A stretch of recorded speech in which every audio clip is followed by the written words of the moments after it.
Hi, welcome to Edward Box Guitar Tuition. So doing another classic album inspection today.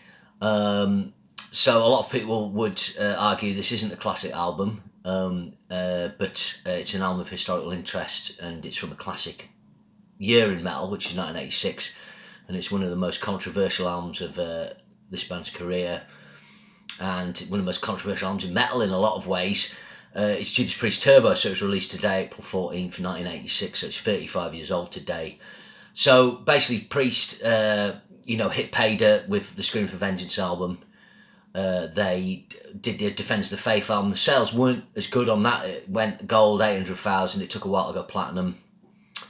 I think it was 1988, 89 when it went platinum eventually. But they had a successful tour. They worked really hard, and for the first time in their lives, they had like a long hiatus from the band. So they reconvened for recording at Compass Point in Nassau. Now, I've read Rob Halford's book, and apparently they were partying a bit and getting trashed. Later on, they would move to the record plant in LA to finish off. And Halford said, I think Halford mentions that he went to rehab in between that period. But possibly it was prior to them getting to go record this, but I don't think it was. The only live work they did after Defenders of the Faith was a Live Aid gig. So basically at this time, KK and Glenn had been sent some guitar synth technology, I don't know if it was by Roland or whatever, and they decided to experiment with these for the album. And the band wrote so much material, it was originally going to be called Twin Turbos, and they wanted to do a double album, but the record company wouldn't let them, which is pretty amazing, really, when you consider that your last album is about to go platinum eventually. The other one's virtually double platinum, and the one before that's gold heading to platinum, and so is the one before that. I don't know, record companies. Anyway, so it became a single album, and they obviously were trying to have a big hit album. They'd sort of tried to go up a notch, I guess, with Defenders. It hadn't quite worked. And at this time, 1984, you got the rise of Motley Crue, Rat, quite right, in 83, and the glam metal, hair metal thing comes into play. And I think if you're going to talk about this album, it's Judas Priest's attempt at a glam, or what we know as hair metal album, in the same way that Point of Entry is a hard rock album, not a metal album. And Rob Halford said he doesn't think he did a great job on the lyrics, and I would argue that's one of the big problems with this album. I think the lyrics are pretty poor, and they kind of let things down in that respect, but it adds to the party atmosphere. I'll just contextualise, when I first came into contact with the album, I got it the day it came out. I think my brother bought it in a city near where I lived called Lancaster. So there's a little mom and pop shop, as they call them, called Ear Records, and he went there and got it. So when I got home that night, I just put it on, and what we'd always do with our vinyl is we would tape it on cassette. It kept the vinyl nice, but it meant I had portability on my Walkman, cassette player. So what we did is I listened to it a couple of times, taped it, because we were going on a road trip that night. There was my brother, I don't know if my dad took us, and my mate Adrian, and we went to see Accept and Dokken at the Manchester Apollo. So what I did was we had a cassette player and we put batteries in it, and we took that in the car and we played Turbo in the car. I've got to say, I was banging to kind of hair metal, I was into Rat, Dokken and that. So Turbo was a cracking album for me when it came out. As I've gone on through life, I've tended to urge towards the early Priest era now as my favourite. I think, the album before the Defenders of the Faith album starts off amazing but tails off. On this record, I think you can hear a couple of holdover elements from the Defenders album. There's the use of drum machine, although I'm not sure it's all drum machine on this album. But they did use drum machine on some tracks, or all of them on Defenders, I'm not sure. But there's definitely drum machine there. But tracks like When the Night Comes Down and Love Bites, a couple of kind of templates for tracks on this album, I think.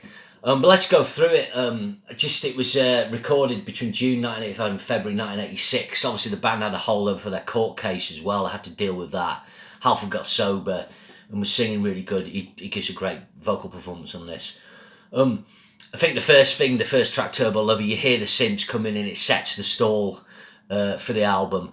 But I think Turbo Lover's an amazing track. It's I think what you notice with this track, and in fact every song on the album, is regardless of what you think about Priest going in a lighter direction, doing the Def Leppard thing and so on. It's got really great songcraft on this. All the verses, the bridges, the choruses, they all build. They've all got great little backing vocals in. They've got extra guitars that come in and build the whole thing. So Turbo Love is very mean and moody, and the way this track's built is pretty amazing. The production, although it's recorded digitally, I think it's got a warmth to it, and I think it's aged pretty well, the production on this album. I think a lot of 80s production can be date stamped. The drum sound is ridiculously huge, but it's very tight. So they managed to harness a good sound with this record that worked for the time, and I think it's aged pretty well considering. I think the first thing you notice on this is Glenn Tipton takes the solo, and that's something that is apparently this album, the solos are weighted quite a bit more in favour of Glenn. He gets kind of 4 songs to himself, and I think this would have reignited KK's grumpiness about not getting enough solos. I think Stay in Class, Killing Machine, it was favouring Glenn. I think things balanced out on the next 4 albums. There's quite a lot of trade-offs, and there's quite a lot of parry on Defenders and Screaming and so forth. So, Glenn, he's kind of bagsed some top ones here.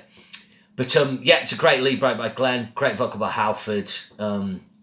It's an all-time Judas Priest classic, this track. And that's this album's 41 minutes. The songs are a little longer, so this is their first album, I think, over 40 minutes since Stay in Class. Apart from Unleashed in the East, of course, but the other albums are all under 40 minutes. But Turbo Lover's 5 minutes 33, so it takes its time. It kind of builds up, so I'm just going to move forward a bit. Looking at the next track, Locked in 419. This is a catchy track, but it's very much a kind of girl-boy song. You've got the key to keep my heart. Again, the guitar synth's good on this. Got a really cool backing vocal in the chorus that Rob's obviously come up with. Again, the solo, it kind of got KK doing a kind of harmony thing, but like Glenn gets this extended arpeggio section, so been a bit unfair on KK there, but it's a cool solo. Again, it's poppy, the track, but it's very well crafted. I have mixed feelings. Sometimes I listen to this track, I'm like, it's a cracking song. Other times I'm like, well, it's maybe a bit too light. So I'll probably lean more to track 3. It's 4.5 minutes, Private Property. This is a really good commercial hard rocker by Priest. He's got a meaty riff. It wouldn't be out of place on British Steel, Point of Entry, Screaming, Defenders. Good use, subtle use of the guitar synths on this. Good solo by Glenn on this. Again, he's got a solo to himself, shame he didn't trade off with KK. But this is really well crafted. It's got kind of hand claps, lots of interesting sound effects. I don't know why they didn't release it as a single. I don't think they did. Just checking. No, they didn't. They released the next one, Parental Guidance. So this is where the kind of lyric thing gets pretty daft, because, you've got a 34 going on 35-year-old man singing about being a teenager in the classic album, How Would You Know Anyway, You're Just Mr. Dull. But again, like I'm saying, you can't fault the songcraft on this. It's under 3.5 minutes. It's very well put together. There's a really cool trade-off lead break on this, and KK gets a look in here and does some cool stuff. Glenn obviously top. Good vocal. It's just very, very pop metal, but the lyrics are kind of gone too far, I think. So again, it's hard for me to dislike the track, because it's been in my life since I was nearly 15. I got this just before I turned 15. That's Parental Guidance. Then it finished with Rock You All Around the World. When I was younger, I loved this track. It's one of my favourite tracks. But again, the lyrics are pretty daft. Good fun. Interesting on this, the guitars open this, and the synth sort of sounds aren't obscuring them. You realise the guitar, the what I'd call the real organic guitar sound on this album is very good. Later on, we'll maybe hear their best Priest guitar sound, in my opinion. But it's pretty warm. It's tight. Lots of punch on this track, and a brilliant solo by Glenn on this. One of his greatest solos. He does a great pinch harmonic, and he's a really fast kind of arpeggio type section at the end, and absolutely nails it. Again, it's got pop metal lyrics, but it is a fun track. So side one, Turbo Lover's a classic. All the songs are really well crafted. Private Property's cool. That's side one. Side two opens with the most mature track, Out in the Cold. The lyrics are kind of good here, works well. It's kind of a power ballad, but a bit more upbeat. Kind of like Night Comes Down, I suppose, spinning off from that. Good use of real synths on this, I think, unless they're using the guitars to play full sort of synth lines. Cool break from the lads trading off. KK does some cool tapping, and he's got a weird effect on his guitar. This was the track that opened the Fuel for Life tour. And it's a really good song. It's one of the best on the album. The next track, Wild Nights and Hot and Crazy Days, dodgy title, dodgy lyrics, but actually if you're going to do a party metal track, this is really well done. It's got loads of energy, it's got loads of balls. KK does a great lead. He gets one of two of his sort of soul lead breaks on his own on this track, not trading off. I really like it. Good production.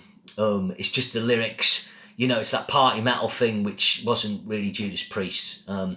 Next track, Hot for Love. This is probably the kind of forgotten track, kind of quite ZZ Top kind of synth sounds. Again, I quite like it. It's well crafted, very melodic pre-chorus. Really good KK solo, actually. I might triple track some harmonies on the end of the solo on this. Really well put together. So again, it's not a great track, but it's hard for me to dislike it. It's well crafted pop metal.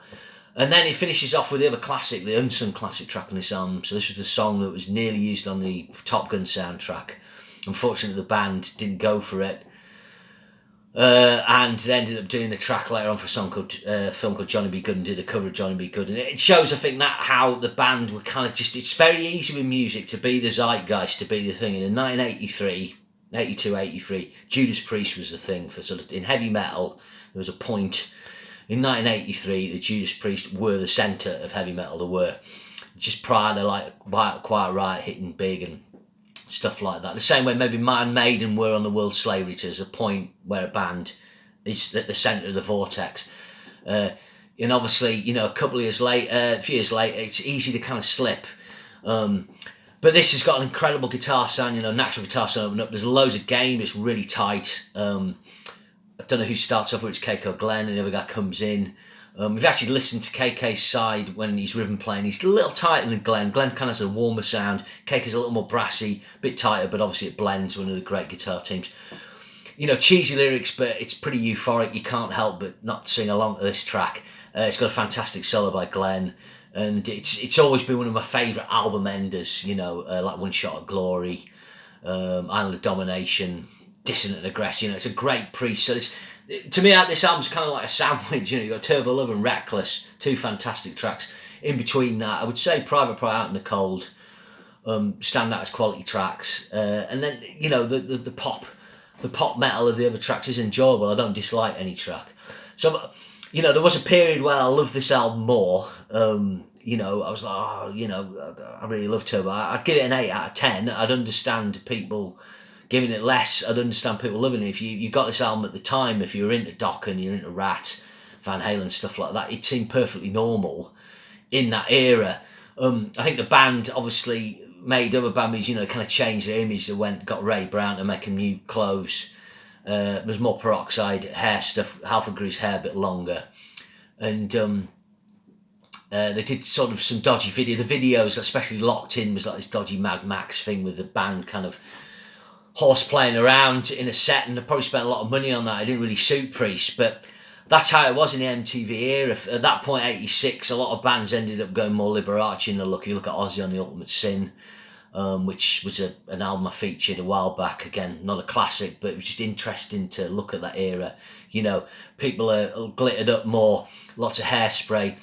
But I think the key thing in 1986 is there's two albums come out. One's Rain in Blood by Sled, one's Master of Puppets by Metallica. And it shows where those artists who'd been the heaviest thing out there fell out of step, and then something else comes along that's like his jeans, his t-shirts, and let's lay it down hard and heavy. And obviously that would be an influence on Priest moving through to the Cain Killer album. I think there's holdovers on this album for songs when they came to do Ram It Down. I think the production on Ram It Down was kind of a bit of a holdover. This they went full drum machine. Like I said, I'm not sure totally about the drum machine issues on this. And you know, they used kind of more processed sounds. And the Fuel for Life tour was hugely successful if you watch the video, but they had this stupid robot set which wasn't, it didn't have a defined branding. This album, you know, you had the Hellion and the Metallion on the Scream of Vengeance and the Defenders of Faith album. So although the album went platinum pretty quickly, made number 17, I think it was their highest charting album up to that point in America.